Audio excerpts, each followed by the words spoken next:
Assalamualaikum warahmatullahi wabarakatuh. Innal hamdalillah wassalatu wassalamu ala Rasulillah Sayyidina Muhammad ibni Abdillah wa ala alihi wahbihi wa mawala. Amma ba'du.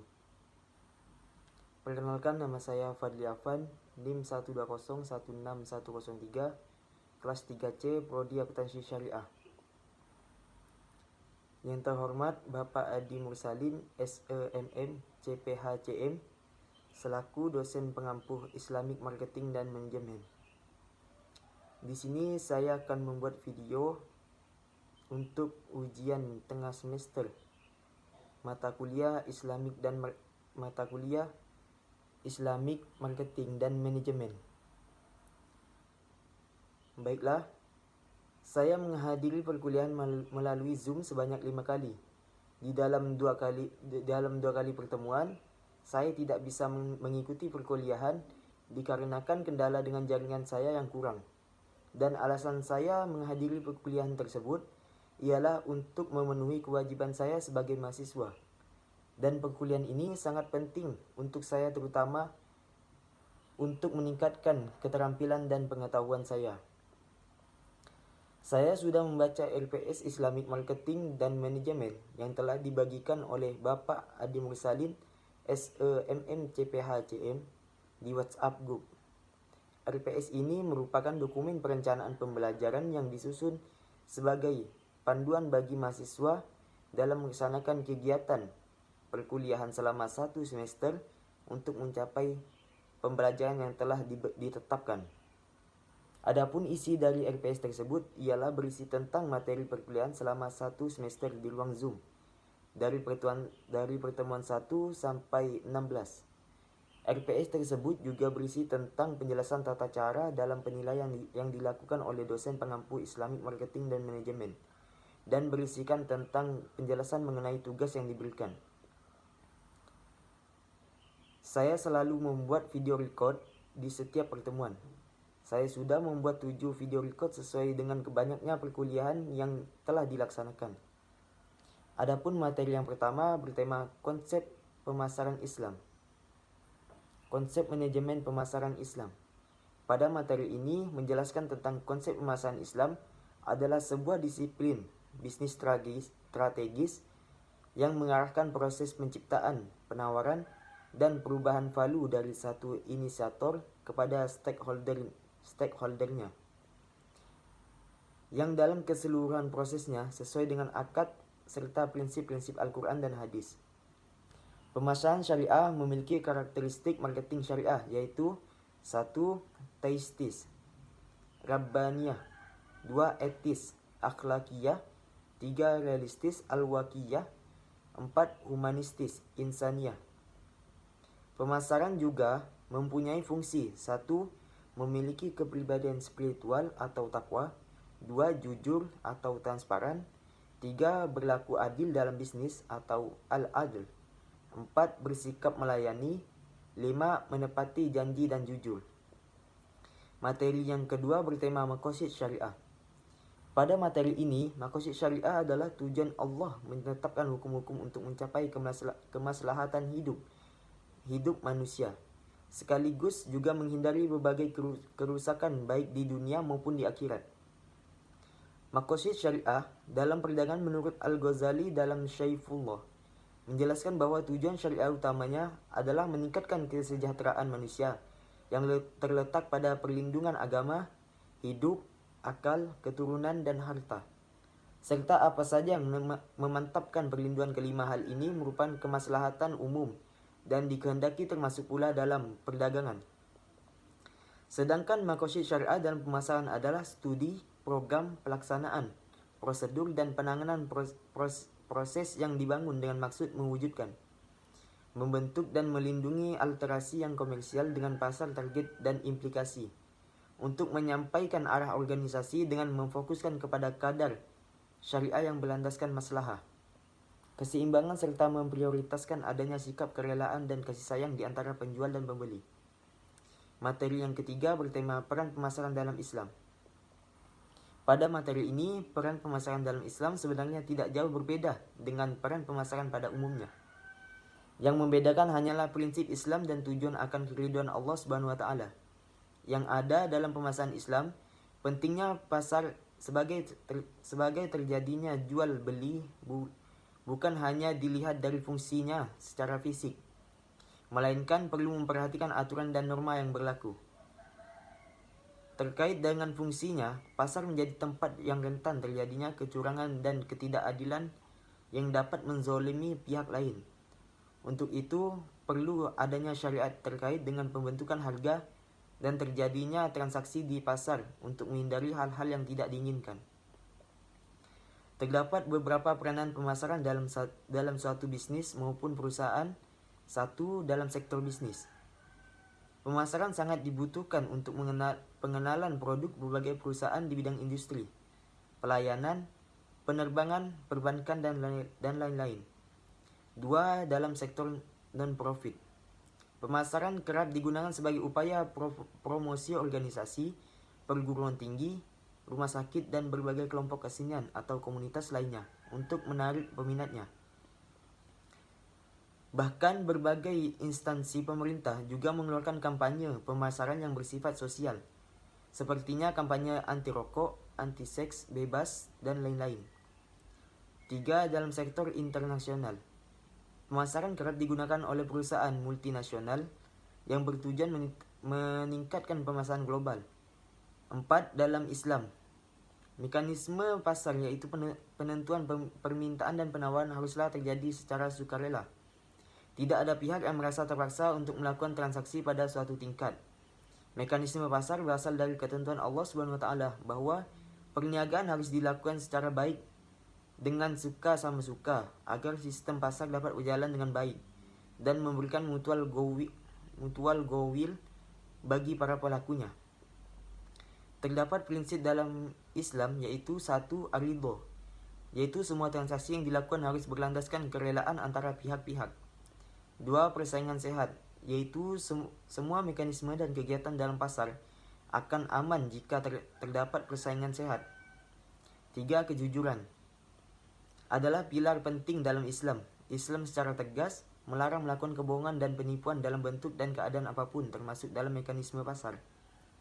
Empat, keterbukaan dan keadilan, yaitu sebagai transaksi dan kegiatan dituntut untuk selalu benar dan pengungkapan kehendak dan keadaan yang sesungguhnya. Materi yang keempat bertema pengembangan strategi dan perencanaan pemasaran dalam Islam. Pada materi ini, rencana merupakan arahan terhadap suatu kegiatan yang akan dijalankan untuk pencapaian tujuan.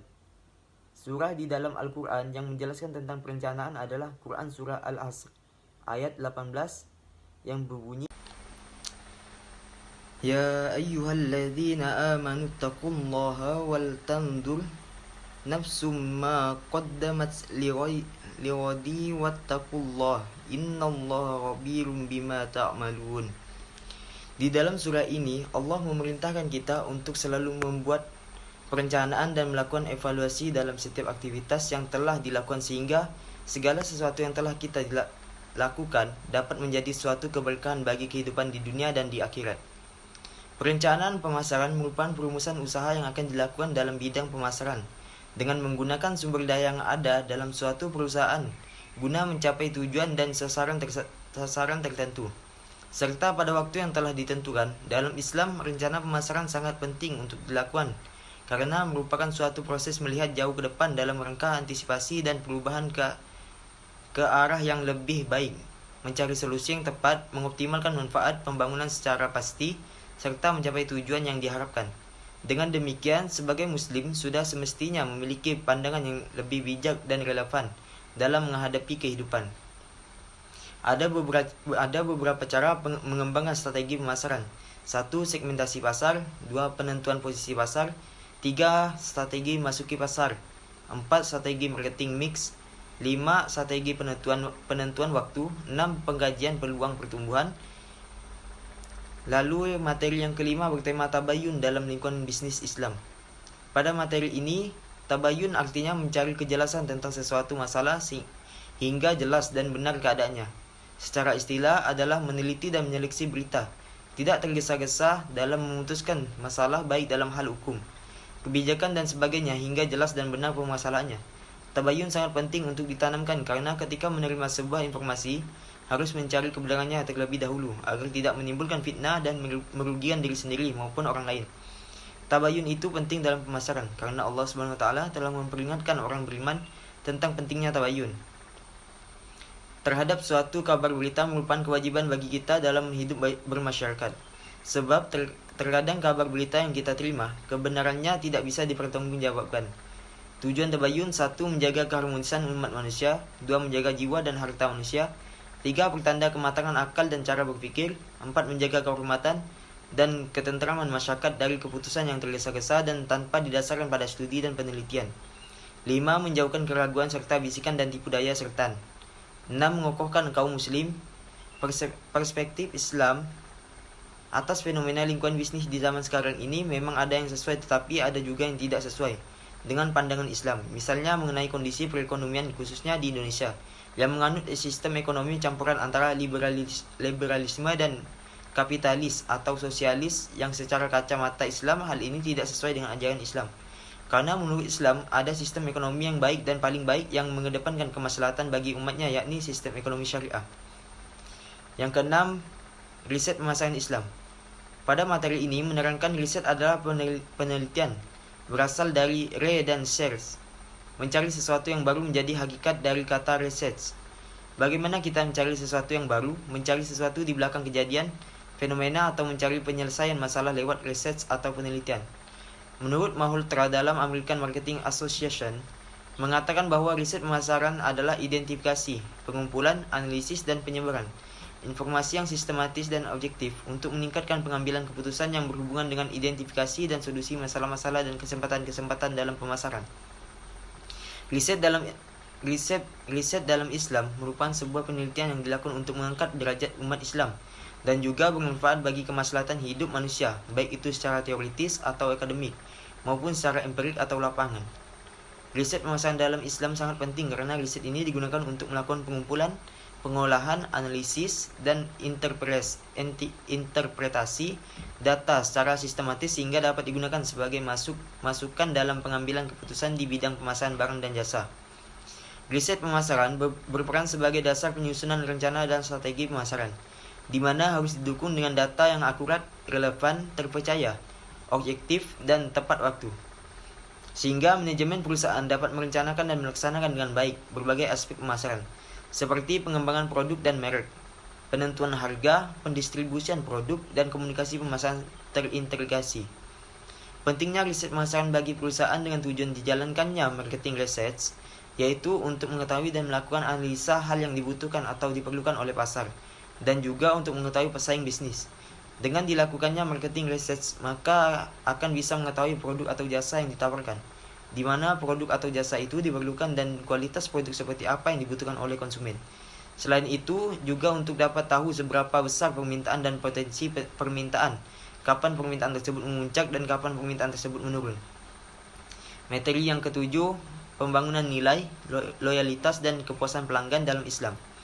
Pada materi ini menerangkan pelanggan didefinisikan oleh Gaspers dalam beberapa definisi, yaitu pelanggan adalah orang yang tidak tergantung kepada kita, tetapi kita yang tergantung padanya. A. Pelanggan adalah orang yang membawa kita kepada keinginannya. B. Tidak ada seorang pun yang pernah menang beradu argumentasi dengan pelanggan. C. Pelanggan adalah orang yang teramat penting yang tidak dapat dihapuskan. Menurut Clotter dan Keller, nilai pelanggan adalah selisih antara penilaian pelanggan prospektif atas semua manfaat dan biaya dari suatu penawaran terhadap alternatif.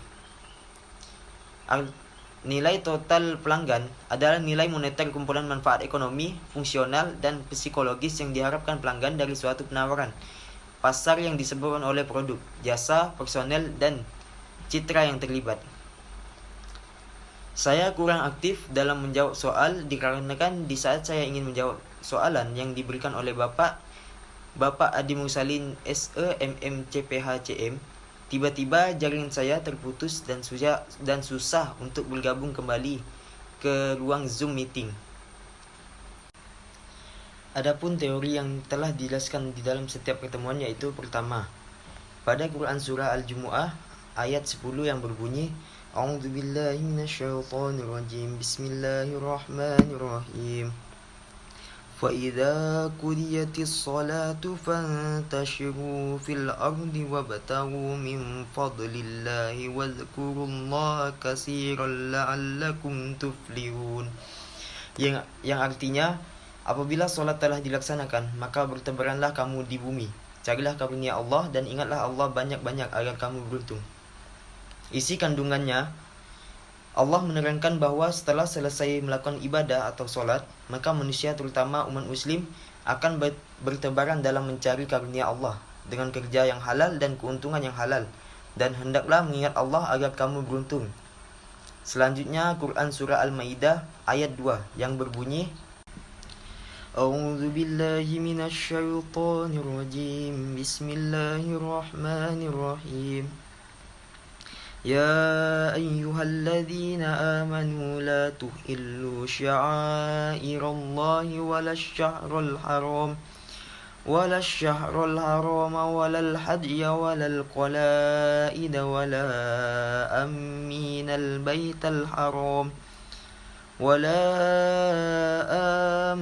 البيت الحرام يبتغون فضلا من ربهم ورضوانا وَإِذَا حَلَلْتُمْ فَاصْطَادُوا وَلَا يَجْرِمَنَّكُمْ شَنَآنُ قَوْمٍ أَنْ صَدُّوكُمْ عَنِ الْمَسْجِدِ الْحَرَامِ أَنْ تَعْتَدُوا وَتَعَاوَنُوا عَلَى الْبِرِّ وَالتَّقْوَى وَلَا تَعَاوَنُوا عَلَى الْإِثْمِ وَالْعُدْوَانِ وَاتَّقُوا اللَّهَ إِنَّ اللَّهَ شَدِيدُ الْعِقَابِ.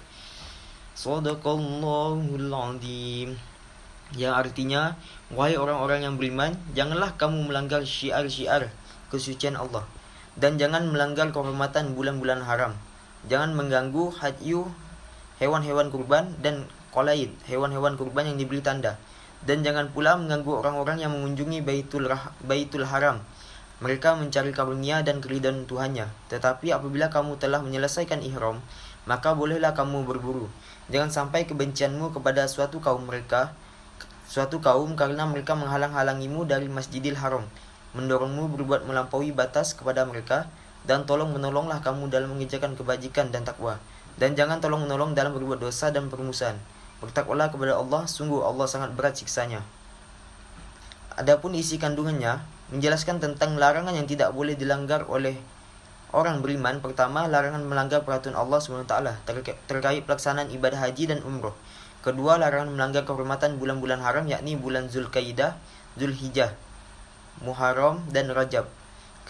Ketiga, larangan mengganggu binatang-binatang hadyu seperti unta, sapi, kambing, domba, dan sejenisnya yang dihadiahkan kepada Ka'bah untuk mendekatkan diri kepada Allah. Keempat, larangan mengganggu qalaid, yaitu binatang-binatang hadyu yang sudah dikalungi dengan tali, yang menunjukkan bahwa binatang itu dipersiapkan secara khusus untuk dikorbankan dan dihadiahkan kepada Ka'bah. Kelima, larangan menghalangi dan mengganggu orang yang mengunjungi Baitullah untuk mencari karunia Allah, seperti berdagang dan mencari keridhaannya, yaitu mengerjakan haji dan umroh. Dan di bagian akhir surat Al-Maidah ayat 2 ini menjelaskan tentang kewajiban orang-orang mukmin untuk tolong-menolong sesama mereka dalam berbuat kebaikan dan bertakwa. Untuk kepentingan dan kebahagiaan mereka, orang mukmin dilarang tolong-menolong dalam berbuat dosa dan pelanggaran, serta memerintahkan supaya tetap bertakwa kepada Allah agar terhindar dari siksaannya yang sangat berat. Kemudian ada pemasaran dalam Islam. Pemasaran Islam adalah sebuah disiplin bisnis strategis yang mengarahkan proses penciptaan, penawaran, dan perubahan value dari satu inisiator pada stakeholdernya, yang dalam keseluruhan prosesnya sesuai dengan akad serta prinsip-prinsip Al-Quran dan hadis. Konsep pemasaran Islam terdapat dalam Quran Surah Al-Jumu'ah ayat 10 yang berbunyi A'udzu billahi minasyaitonir rajim. Bismillahirrahmanirrahim.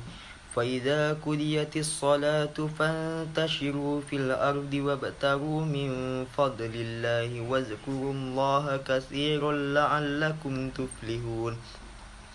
Surah ini menjelaskan tentang apabila kita telah melaksanakan solat, maka hendaklah pergi keluar rumah untuk mencari rezeki dan karunia Allah, dan juga hendaklah untuk selalu mengingat Allah agar kita senantiasa mendapatkan keberuntungan.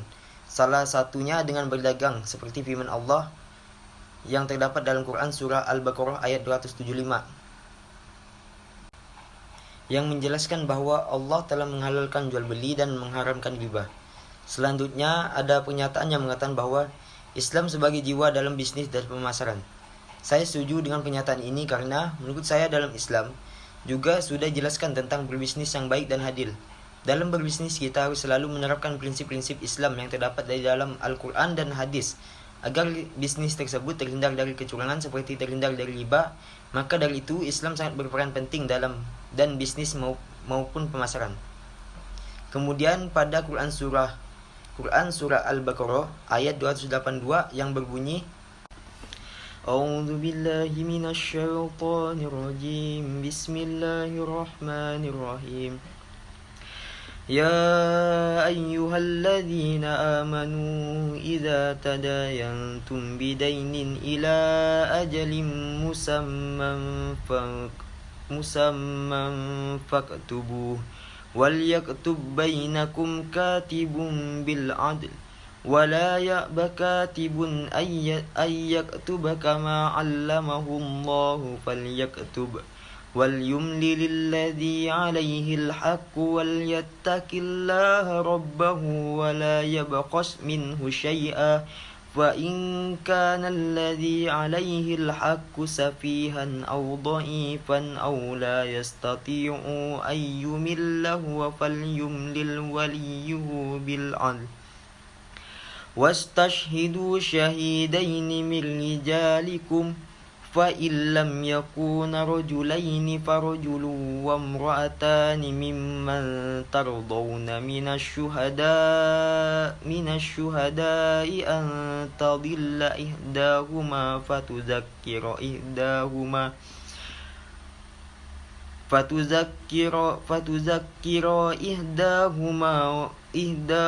al-ukhra ولا يأبى الشهداء إذا ما دعوا ولا تسأموا أن تكتبوا صغيرا أو كبيرا إلى أجله ذلكم أقسط عند الله وأقوم للشهادة وأدنى ألا ترتابوا إلا أن تكون تجارة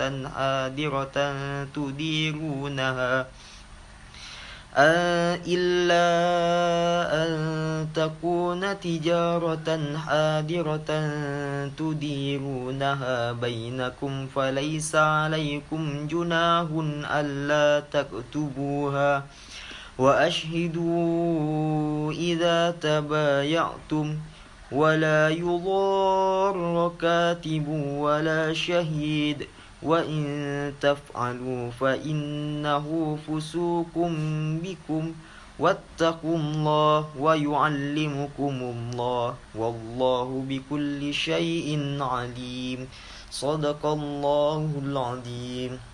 Yang artinya, wahai orang-orang yang beriman, apabila kamu melakukan utang piutang untuk waktu yang ditentukan, hendaklah kamu menuliskannya, dan hendaklah seorang penulis di antara kamu menuliskannya dengan benar.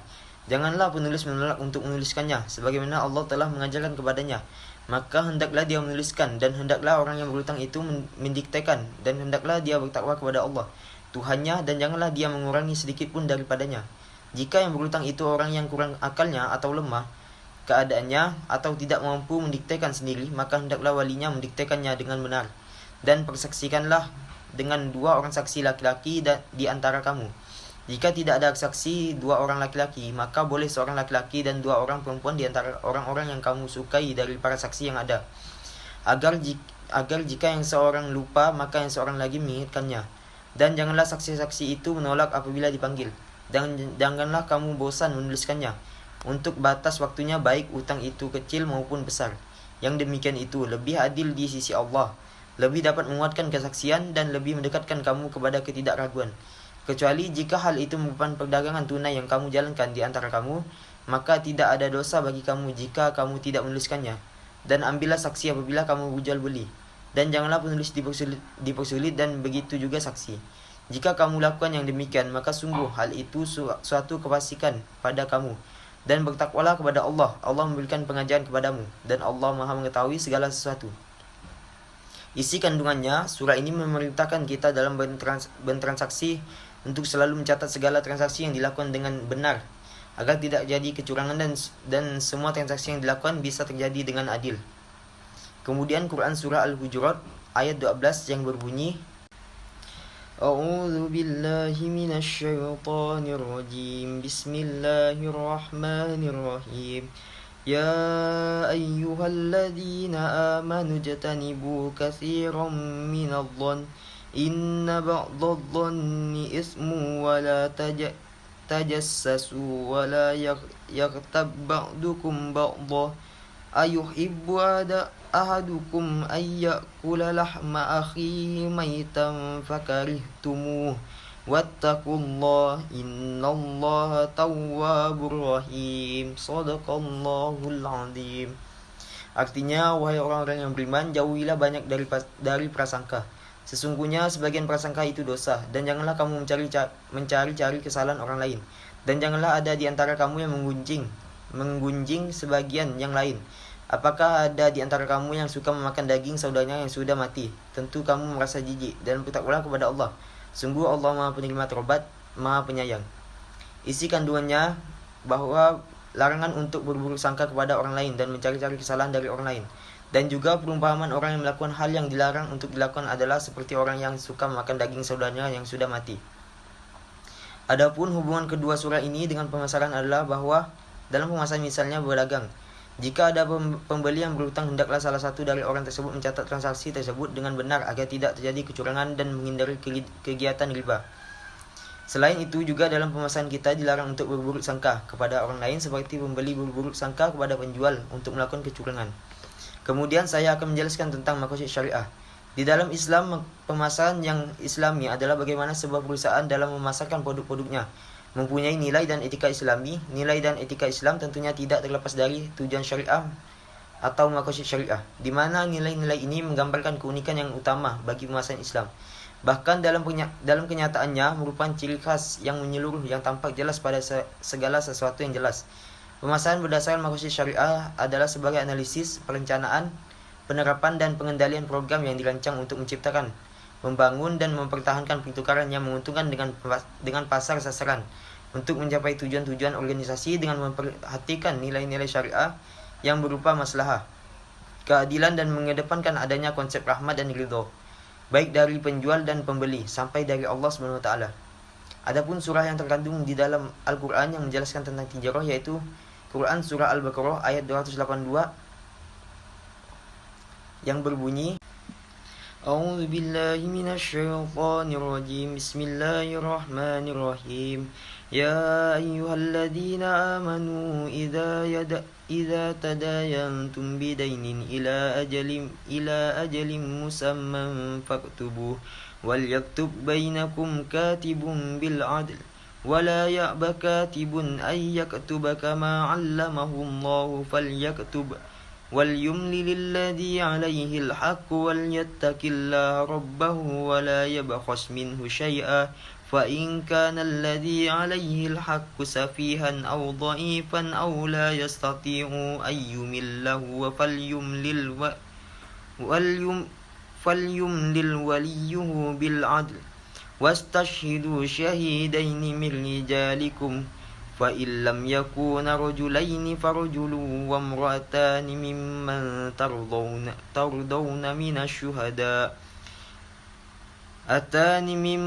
تَرْضَوْنَ مِنَ الشُّهَدَاءِ أَنْ تَضِلَّ إِحْدَاهُمَا فَتُذَكِّرَ إِحْدَاهُمَا الْأُخْرَى وَلَا يَأْبَ الشُّهَدَاءُ إِذَا مَا دُعُوا وَلَا تَسْأَمُوا أن تكتبوه صغيرا أو كبيرا إلى أجل ذلكم أقسط عند الله وأقوم للشهادة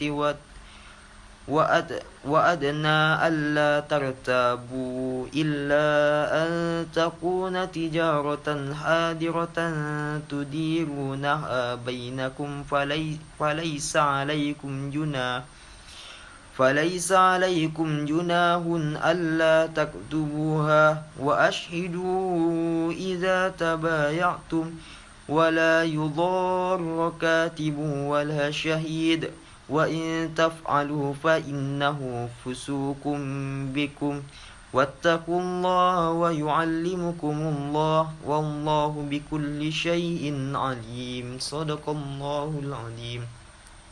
Ayat tersebut membahas tentang perekonomian umat manusia. Allah SWT telah memberikan aturan-aturan dalam bertransaksi antara sesama manusia. Lalu cara menjaga dan memelihara hak-hak tentang tata cara transaksi, dagang, dan cara mengembangkan harta. Jadi ayat ini berkenaan dengan penggunaan lafaz tijarah dalam perniagaan atau perdagangan antara sesama manusia. Adapun Quran Surah An-Nisa ayat 29 yang menjelaskan tentang harta. Karena dalam memperoleh harta itu tidak boleh dengan cara yang batil, seperti mengambil tanpa hak, melakukan akad yang mengandung unsur riba, judi maupun penipuan. Dalam perolehan harta boleh dilakukan dengan cara perniagaan atau tijarah yang didasarkan atas kerelaan antara dua belah pihak penjual dan pembeli. Selanjutnya ada penjelasan mengenai riba. Riba merupakan salah satu perkara yang diharamkan dalam Islam. Riba secara bahasa mempunyai arti tambahan, dan menurut istilah, riba memiliki pengertian adanya pengambilan tambahan dalam proses transaksi jual beli atau pinjam meminjam yang bertentangan dengan ajaran Islam. Macam-macam riba. 1. Riba fadli, yakni jual beli atau tukar menukar dua barang yang sama jenisnya, akan tapi tidak sama ukurannya. Artinya dalam proses tersebut mengandung adanya tambahan pada salah satu jenis benda yang disyaratkan. Contoh, tukar menukar antara beras dengan beras, namun ada kelebihan pada salah satu pihak lantaran tidak sesuai dengan yang disyaratkan, maka transaksi ini bisa disebut sebagai riba fadli. 2. Riba qard adalah riba yang dihasilkan oleh tambahan atas pengembalian pokok pinjaman yang disyaratkan kepada peminjam. Singkatnya, riba ini terjadi apabila muqrid, pembeli hutang, mengambil kelebihan yang disyaratkan kepada muqtarid, penerima hutang. Contohnya, rentenir yang meminjamkan uang sebesar 10 juta dengan syarat 20% selama 6 bulan. 3. Riba nasi'ah adalah mengambil keuntungan dari proses pinjam-meminjam atau tukar menukar barang sejenis maupun berbeda yang disebabkan karena ada keterlambatan dalam masalah pembayaran. Contohnya, misalnya ada dua orang yang ingin bertukar emas 24 karat. Satu orang sudah memberikan emasnya, namun seorang lagi mengatakan bahwa akan menyerahkannya sebulan lagi. Maka ini termasuk riba nasi'ah karena harga emas bisa saja berubah sewaktu-waktu. 4. Riba yad merupakan pengambilan keuntungan dari hasil jual beli yang disertai dengan penundaan serta terima barang. Riba ya terjadi apabila saat transaksi tidak menegaskan beberapa nominal harga pembayaran. Singkatnya, tidak ada kesepakatan sebelum serah terima. Contoh kasus misalnya ada penjual mobil yang menawarkan barang 90 juta jika langsung dibayar tunai, namun jika dicicil 95 juta. Kemudian talaki rukban merupakan proses pembelian barang dengan cara mencegat orang atau yang membawa barang dagangannya, hasil pertanian seperti beras, jagung, dan gula, sebelum sampai di pasar agar ia dapat membeli barang di bawah harga yang berlaku di pasar.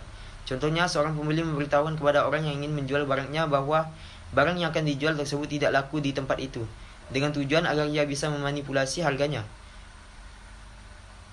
Selanjutnya ada bai najasi, yaitu suatu praktik dagang yang menciptakan permintaan palsu seolah-olah ada banyak permintaan terhadap suatu produk, sehingga harga jual produk itu naik.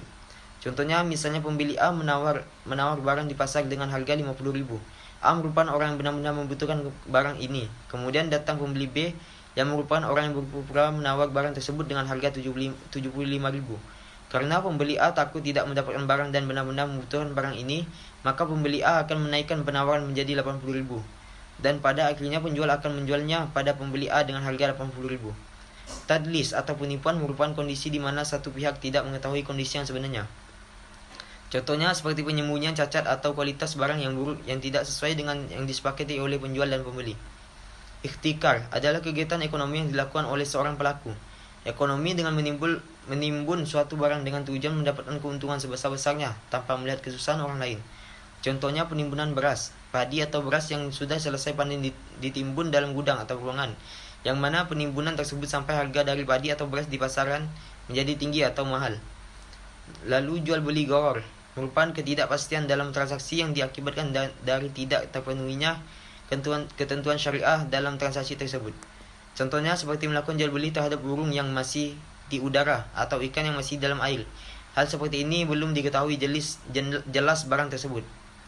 Peran pemasaran dalam Islam sebenarnya tidak jauh berbeda dengan peran pemasaran pada umumnya, yaitu yang membedakannya itu prinsip Islami dan tujuan akan kehadiran Allah akan keridhaan Allah Subhanahu wa taala yang ada dalam pemasaran Islam. Bagi umat muslim, Islam adalah agama yang syumuliyah atau sempurna. Islam dikatakan agama yang sempurna karena Islam merupakan agama yang penyempurna dari agama-agama sebelumnya, serta merupakan agama yang mengatur seluruh aspek kehidupan, baik yang terkait akidah maupun muamalah. Dalam bermuamalah, Islam mengatur segala bentuk perilaku manusia ketika berhubungan sesamanya dalam memenuhi kebutuhan hidup di dunia, termasuk pasar dan mekanisme. Selanjutnya, dalam melaksanakan rencana strategi pemasaran dalam Islam sangat tergantung dalam syarikat atau kerjasama yang telah diakui secara umum. Artinya, perencanaan dilaksanakan melalui partisipasi sektor pemerintah dan swasta atas dasar kemitraan. Hal tersebut dilakukan agar perencanaan dapat terlaksana melalui prinsip abadi mudharabah, yaitu tenaga kerja dan pemilik modal dapat disatukan sebagai mitra. Dengan memperhatikan prinsip mudharabah dan mengombinasikan berbagai unit produksi, proyek, industri, perdagangan, dan pertanian, kerangka perencanaan dapat ditetapkan atas dasar prinsip tersebut. Untuk mengembangkan pemasaran terdiri dari berbagai elemen, yaitu segmentasi pasar, penentuan posisi pasar, strategi memasuki pasar, strategi marketing, strategi penentuan waktu, pengkajian peluang pertumbuhan. Selanjutnya, dalam bahasa Arab, tabayun adalah mencari kejelasan hingga terang dan benar. Sementara itu, secara istilah pengertian tabayun adalah menyeleksi informasi atau berita dengan melakukan cek dan recheck, memverifikasi dan mencari kebenaran dari informasi tersebut. Sikap tabayun perlu ditanamkan dalam diri seorang muslim. Ketika menerima berita, hendaknya seorang muslim mencari kebenarannya terlebih dahulu, dan sebelum membagikannya, pastikan informasi tersebut harus bisa dipertanggungjawabkan terlebih dahulu. Jangan sampai informasi yang disampaikan dapat menimbulkan masalah di kemudian hari. Tabayun juga termasuk akhlak mulia yang merupakan prinsip penting dalam menjaga kemurnian ajaran Islam dan keharmonisan pergaulan. Dalam kehidupan sosial, masyarakat seseorang akan selamat dari salah paham atau permusuhan, bahkan pertumpahan darah antar sesamanya, karena ia melakukan tabayun dengan baik. Selanjutnya, pada Quran surah An-Nisa ayat 94 yang berbunyi, A'udzubillahi minasyaitonirrajim. Bismillahirrahmanirrahim. Ya ayyuhalladzina amanu idza darabtum fi sabilillahi fatabayyanu wa la taqulu liman alqa ilaikumus salama lasta mu'mina tabtaghuna ardal hayatid dunya fa indallahi maghanimu katsirah kadzalika kuntum min qablu famannallahu 'alaikum fatabayyanu innallaha kana bima ta'maluna khabir. Shadaqallahul 'adzim. Yang artinya, wahai orang-orang yang beriman, apabila kamu pergi atau berperang di jalan Allah, maka telitilah, carilah keterangan, dan janganlah kamu mengatakan kepada orang yang mengucapkan salam kepadamu, kamu bukan seorang yang beriman, lalu kamu membunuhnya, dengan maksud mencari harta benda kehidupan manusia. Padahal di sisi Allah ada harta yang banyak. Begitu jugalah keadaan kamu dahulu, lalu Allah memberikan nikmatnya kepadamu, maka telitilah. Sungguh Allah Maha mengetahui terhadap apa yang kamu kerjakan. Isi kandungan dari ayat tersebut bahwa Allah memberikan peringatan kepada kaum muslim hendaklah teliti dan berhati-hati agar tidak terjerumus ke dalam pembunuhan. Salah satu kesempatan yang memungkinkan terjadinya pembunuhan dengan sengaja itu ialah pada waktu terjadinya peperangan atau perselisihan dengan seseorang atau sekelompok yang tidak dikenal. Wahai orang-orang yang beriman, berhati-hatilah dalam mengambil keputusan untuk membunuh seseorang. Karena itu, apabila kamu pergi melakukan perjalanan di atas bumi, baik untuk berperang atau untuk tugas apapun di jalan Allah, maka telitilah dan carilah keterangan yang pasti tentang orang yang kamu hadapi itu, dan jangan kamu melakukan tindakan apapun kepadanya kalau kamu ragu, dan janganlah kamu mengatakan kepada orang atau siapapun yang mengucapkan salam, yakni orang yang mengucapkan kalimat Assalamualaikum kepadamu, kamu bukan seorang yang beriman, lalu kamu membunuhnya dengan maksud mencari harta benda kehidupan dunia dan dari pembunuhan itu. Padahal di sisi Allah ada harta yang banyak, yang lebih baik daripada apa yang kamu dapatkan dari harta rampasan, yaitu pahala yang berlipat ganda yang disediakan oleh Allah di akhirat. Maka telitilah dengan pasti sebelum kamu bertindak kepadanya. Sungguh Allah Maha teliti terhadap apa yang kamu kerjakan dan Maha pemberi balasan atas apa yang kamu lakukan. Terdapat satu alasan mendasar pentingnya mempelajari riset pemasaran dalam Islam ini, ialah karena riset pemasaran mempunyai peran yang sangat besar dalam pertumbuhan dan perkembangan bagi bisnis. Sebagaimana riset pemasaran yaitu melakukan riset terhadap pasar untuk menentukan bentuk pemasaran yang tepat bagi bisnis. Dengan pernyataan tersebut, kita mengetahui bahwa riset pemasaran dilakukan untuk mencapai sebuah tujuan. Di dalam riset pemasaran, kita akan diajarkan mengenai cara untuk melakukan kegiatan identifikasi, pengumpulan, analisis, dan penyebaran atau pembagian informasi yang sistematis dan objektif untuk meningkatkan pengambilan keputusan yang berhubungan dengan identifikasi dan solusi masalah-masalah dan kesempatan-kesempatan dalam pemasaran, dan hal ini bermanfaat bagi kemaslahatan hidup di manusia. Disinilah arti penting mempelajari riset pemasaran sebagai pengarah proses pencapaian tujuan.